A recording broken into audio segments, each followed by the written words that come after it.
શું યોગ ગુરુ રાખવું એ વિવિધ ધર્મોના નિયમો સાથે સુસંગત છે, ખાસ કરીને કેથલિક ધર્મ જેવા? ચોક્કસપણે. જુઓ, ધર્મ અને આધ્યાત્મિકતાને બે અલગ વસ્તુઓ તરીકે જુઓ. ધર્મ એ તમારું નામકરણ, તમારો જન્મ, તમારા લગ્ન અને પછી પ્રાર્થનાઓ અને તમારી અંતિમ વિધિ છે. આ બધું ધર્મ સાથે જોડાયેલું છે. આધ્યાત્મિકતા એ છે જે તમને ઉત્સાહિત કરે છે, સારો અનુભવ કરાવે છે, વધુ સુખદ અને અનંત ઉર્જા સાથે જોડાયેલા હોવાનો અનુભવ કરાવે છે. વિરોધાભાસ ક્યાં છે?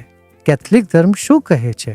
કેથલિક ધર્મ કહે છે કે તમારા પાડોશીને તમારી જેમ પ્રેમ કરો, તમારી અંદર જાઓ અને સ્વર્ગનું રાજ્ય શોધો.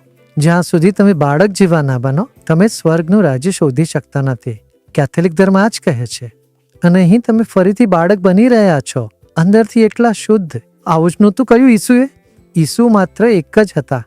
ખ્રિસ્તી ધર્મના 72 સંપ્રદાયો છે. દરેક કહે છે બીજો ખરાબ છે, ફક્ત આપણે જ સાચા છે. કયો? તમે ક્યાં જશો? તમે આમાં કેમ પડવા માંગો છો? આજની ભાષા આધ્યાત્મિકતા છે. ધર્મનું સન્માન કરો, પરંતુ જ્ઞાનમાં વધુ ઊંડા ઉતરો.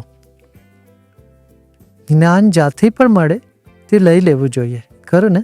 એમ ન કહી શકો, ઓ યોગ હિન્દુ ધર્મમાંથી આવ્યું છે, હું યોગ નહીં કરી શકું. ન કરો. નુકસાન કોનું છે? શ્વાસની કસરત કેથલિક ધર્મમાં નથી, ઇસ્લામમાં નથી, મારે નથી કરવી. ઠીક છે, ન કરો. કોનું નુકસાન છે?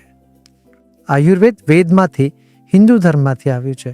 જો તમે કહો ના, મારે આયુર્વેદ નથી લેવું કારણ કે તે હિન્દુ ધર્મ છે, તો કોનું નુકસાન છે? તેથી તમે આટલા સંકુચિત મનના ન હોઈ શકો. તમારી માનસિકતા ઉદાર હોવી જોઈએ. આ બાબત કોઈ પણ ધર્મનો વિરોધ કરતી નથી. તે ફક્ત તમારા ધર્મની પૂર્તિ કરે છે.